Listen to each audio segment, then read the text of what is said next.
Hello, എല്ലാവർക്കും സന്നൂസ് അക്കാഡമിയിലേക്ക് സ്വാഗതം. നമ്മൾ പ്രൊബേഷൻ ഓഫീസർ ഗ്രേഡ് 2 എക്സാമുമായി ബന്ധപ്പെട്ടിട്ടുള്ള വീഡിയോസ് ആണ് നമ്മളിപ്പോൾ ചെയ്തുകൊണ്ടിരിക്കുന്നത്. അപ്പൊ അതിൽ നമ്മൾ ആദ്യമായിട്ടൊരു വീഡിയോ കഴിഞ്ഞ ആഴ്ച ചെയ്തിട്ടുണ്ടായിരുന്നു. അപ്പൊ അതിൽ പ്രൊബേഷൻ എന്താ, പ്രൊബേഷൻ ഓഫീസർ എന്ന് പറഞ്ഞാൽ ആരാന്നുള്ളതിനെ കുറിച്ചിട്ടൊക്കെയുള്ള വീഡിയോ ഉണ്ടായിരുന്നു. അപ്പൊ അതിന്റെ ഒരു കണ്ടിന്യൂഷൻ വീഡിയോയാണ് നമ്മൾ ഇപ്പോൾ ചെയ്യാനായിട്ട് പോകുന്നത്. വീഡിയോയിലോട്ട് കടക്കുന്നതിന് മുന്നേ രണ്ട് കാര്യങ്ങളാണ് എനിക്ക് പറയാനുള്ളത്. അതായത് കഴിഞ്ഞ വീഡിയോയുടെ താഴെ 2 കമന്റ് വന്നിട്ടുണ്ടായിരുന്നു.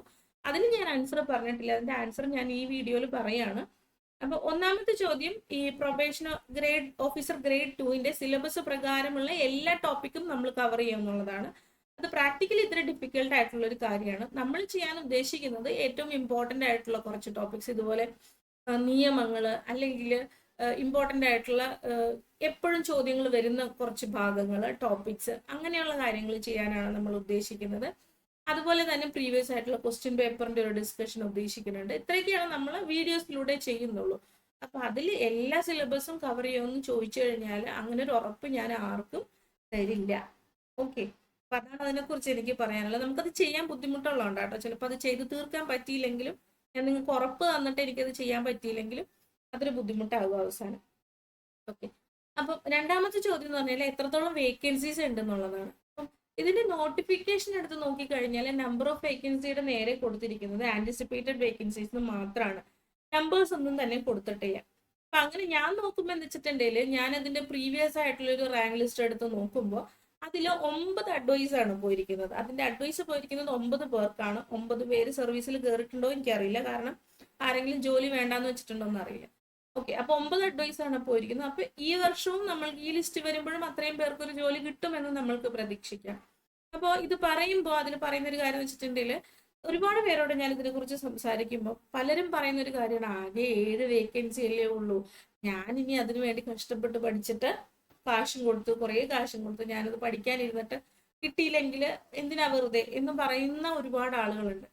അപ്പോൾ നമ്മൾ ശ്രദ്ധിക്കേണ്ടത്, നമ്മൾ ഒരിക്കലും നമ്മളെ ചെറുതായി കാണേണ്ട ഒരു ആവശ്യമില്ല. ഞാൻ ഇതിന്റെ മാർക്ക് എപ്പോഴും കുറവായിരിക്കും എന്ന് നമ്മൾ ചിന്തിക്കേണ്ട കാര്യമൊന്നുമില്ല. നമ്മൾക്ക് എപ്പോഴും ആദ്യത്തെ 5 റാങ്കുകളിലോട്ട് ഞാൻ എത്തുമെന്ന് വിശ്വസിച്ച് തന്നെ നമ്മൾ പഠിക്കാനായിട്ട് ശ്രമിക്കുക എന്നുള്ളതാണ്. ഓക്കെ, അപ്പൊ അതിൽ ഏറ്റവും ഫ്രണ്ടിൽ എത്തുമെന്ന് പറയുന്നത് നമ്മൾക്ക് ഉറപ്പ് പറയാനായിട്ട് പറ്റില്ല. ഓക്കെ, എല്ലാവർക്കും അങ്ങനെ, എല്ലാവരും പഠിക്കട്ടെ, എല്ലാവർക്കും നല്ല റാങ്കുകൾ കിട്ടട്ടെ, ജോലി കിട്ടട്ടെ എന്നൊക്കെ ഞാൻ ആശംസിച്ചുകൊണ്ട് നമ്മളുടെ വീഡിയോയിലോട്ട് കിടക്കുകയാണ്. അപ്പൊ ഇന്ന് നമ്മൾ പഠിക്കാൻ പോകുന്നത് അഡ്മോണിഷൻ എന്ന് പറയുന്നത് എന്താണ്, അങ്ങനെ ഒരു പ്രൊബേഷൻ ഓഫ് ഒഫൻഡേഴ്സ് ആക്ടിൽ ഉണ്ടെന്നുണ്ടെങ്കിൽ എന്തൊക്കെയാണ് അതിന്റെ റിക്വയർമെന്റ്സ് എന്നുള്ളതാണ് നമ്മൾ ഇന്നത്തെ നമ്മളുടെ വീഡിയോയിൽ നമ്മൾ ചെയ്യാൻ പോകുന്നത്. സോ ഫസ്റ്റ് നമ്മൾക്ക് എന്താണ് അഡ്മോണിഷൻ എന്ന് നോക്കാം. അഡ്മോണിഷൻ എന്ന് പറയുന്നത് it's a strong warning given to a person about their behaviour often as a form of punishment. അപ്പൊ അതൊരു വാർണിംഗ് ആണ്. നമ്മൾ ഈ വ്യക്തി ഒരു തെറ്റ് ചെയ്തിട്ടുണ്ട്, അപ്പൊ നമ്മൾ പറയാണ് ഈ തെറ്റ് ചെയ്തു, പക്ഷെ ഇനി മേലാൽ ഇത് ചെയ്യാൻ പാടില്ല എന്ന് പറയുന്ന ഒരു സ്ട്രോങ് വാർണിംഗ് കൊടുത്തിട്ട് നമ്മൾ വിടുകയാണ്. ഇനി അത് നിങ്ങൾ ചെയ്തു കഴിഞ്ഞാൽ നിങ്ങൾ ശിക്ഷിക്കപ്പെടും എന്ന് പറഞ്ഞിട്ട് വാർണിംഗ് കൊടുത്ത് വിടുന്നതിനെയാണ് അഡ്മോണിഷൻ എന്ന് നമ്മൾ പറയുന്നത്. Okay, section 3 probation of offenders ആക്ടിന്റെ സെക്ഷൻ 3 അഡ്മോണിഷനെ കുറിച്ചിട്ട് പറഞ്ഞിരിക്കുന്നത്. എന്താണ് സെക്ഷൻ 3 പറഞ്ഞിരിക്കുന്നത് നോക്കാം. റിക്വയർമെന്റ്സ് ഫോർ അഡ്മോണിഷൻ ചെയ്യണം എന്നുണ്ടെങ്കിൽ അതിന്റെ റിക്വയർമെന്റ്സ് എന്തൊക്കെയാണ്? ഒന്നാമത്തെ റിക്വയർമെന്റ് എന്ന് പറയുന്നത്, A person found guilty of having committed an offence under any of the section mention ഹിയറിൻ. ഇവിടെ പറഞ്ഞിട്ടുള്ള ഈ സെക്ഷൻസിൽ പറഞ്ഞിട്ടുള്ള ഒഫൻസ് എന്തെങ്കിലും കമ്മിറ്റ് ചെയ്തിട്ടുള്ള ഒരു വ്യക്തി ആണെന്നുണ്ടെങ്കിൽ, അയാൾ അതിൽ ഗിൽറ്റി ആണെന്ന് നമ്മൾ പ്രൂവ് ചെയ്യപ്പെട്ടിട്ടുണ്ടെന്നുണ്ടെങ്കിൽ ആ വ്യക്തികൾക്കാണ് നമ്മൾ അഡ്മോണിഷ് ചെയ്ത് വിടാൻ പറ്റുന്നത്. ഒന്ന്, സെക്ഷൻ 379 IPC തെഫ്റ്റ്, മോഷൻ ആണ്. Section 380 IPC theft in dwelling house, വാസസ്ഥലങ്ങളിൽ നമ്മുടെ വീടുകളിലൊക്കെ ആരെങ്കിലും മോഷണം നടത്തിയിട്ടുണ്ടെങ്കിൽ. Section 381 IPC theft by clerk or servant of property in possession of a master. അപ്പോൾ നമ്മളുടെ ഒരു ജോലി സ്ഥലത്ത് മാസ്റ്ററുടെ പ്രോപ്പർട്ടിയിൽ നമ്മൾ എന്തെങ്കിലും മോഷണം നടത്തിയിട്ടുണ്ടെങ്കിൽ, clerk or servant of property.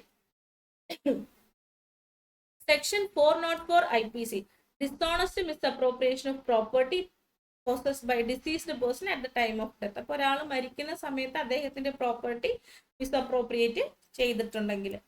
Next section 420 IPC ആണ്, cheating and dishonestly inducing delivery of property.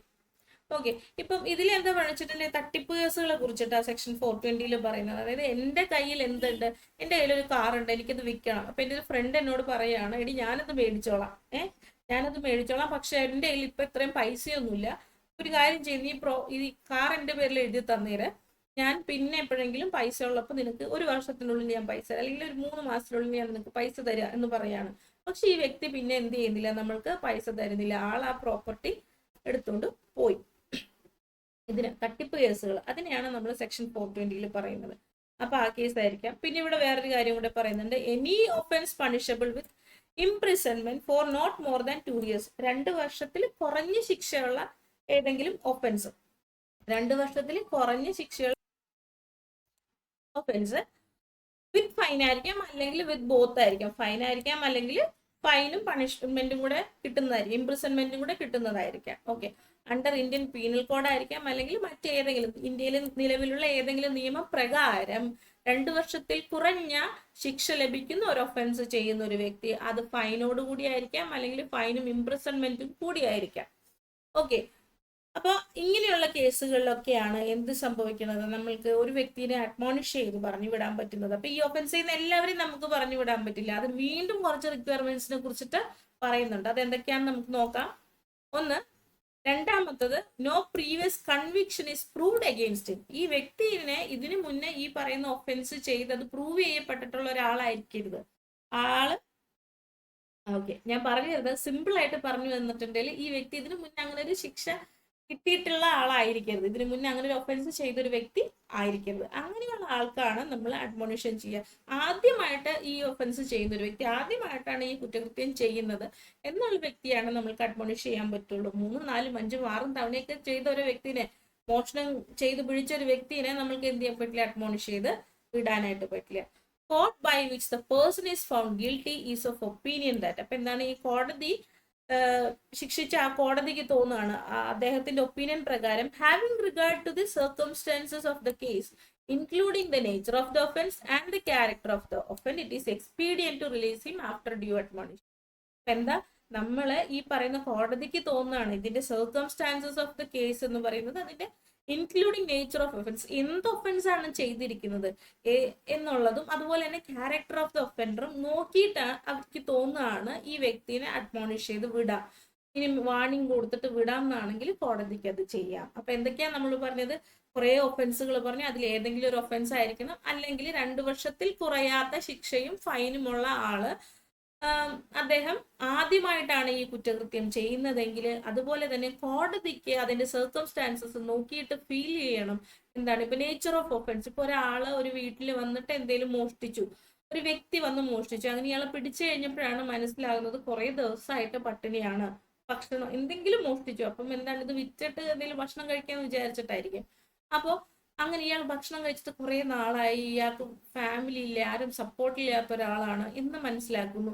അതിനൊപ്പം തന്നെ ഇദ്ദേഹത്തിന്റെ ഒരു ക്യാരക്ടർ എടുത്ത് നോക്കിക്കഴിഞ്ഞാൽ, ഇതിനു മുന്നേ ഒരിക്കലും ഒരു എന്താണ് കുറ്റകൃത്യം ചെയ്തിട്ടുള്ള ഒരാളല്ല, വളരെ പാവത്താരായിട്ടുള്ള ഒരാളാണ്. അപ്പൊ അങ്ങനെയുള്ള ഒരു വ്യക്തിയാണെന്നൊക്കെ തോന്നുകയാണെന്നെങ്കിൽ കോടതിക്ക് എന്ത് ചെയ്യാം, ഇദ്ദേഹത്തിന് വാർണിംഗ് ചെയ്തു വിടാം. ഓക്കെ, കോടതിക്ക് ഇദ്ദേഹത്തെ വാർണിംഗ് ചെയ്തു വിടാം, ഇത്തവണ ചെയ്തത് ചെയ്തു, ഓക്കെ ഇത്തവണ ചെയ്തു, ഇനി അത് ചെയ്യാൻ പാടില്ല, ദിസ് ഇസ് നോട്ട് ഒരു എന്താണ്, ഇത് നിന്നിൽ നിന്ന് പ്രതീക്ഷിക്കുന്ന ഒരു ഇതല്ല, നീ നല്ല രീതിയിൽ നല്ല ബിഹേവിയർ ആണ് കാണിക്കേണ്ടത്. അപ്പൊ അതുകൊണ്ട് തന്നെ കോടതി അഡ്മോണിഷ് ചെയ്ത് വിടാണ്, വാർണിംഗ് കൊടുത്ത് വിടാണ്, ഇനി പക്ഷെ നീ ചെയ്തു കഴിഞ്ഞാൽ നിനക്ക് ശിക്ഷ കിട്ടും, ഓക്കെ എന്ന് പറഞ്ഞു വിടുന്നതിനെയാണ് നമ്മൾ അഡ്മോണിഷൻ എന്ന് പറയുന്നത്. അപ്പൊ ഈ ഒരു അഡ്മോണിഷൻ എന്താന്ന് മനസ്സിലായി എന്ന് ഞാൻ വിശ്വസിക്കുന്നു.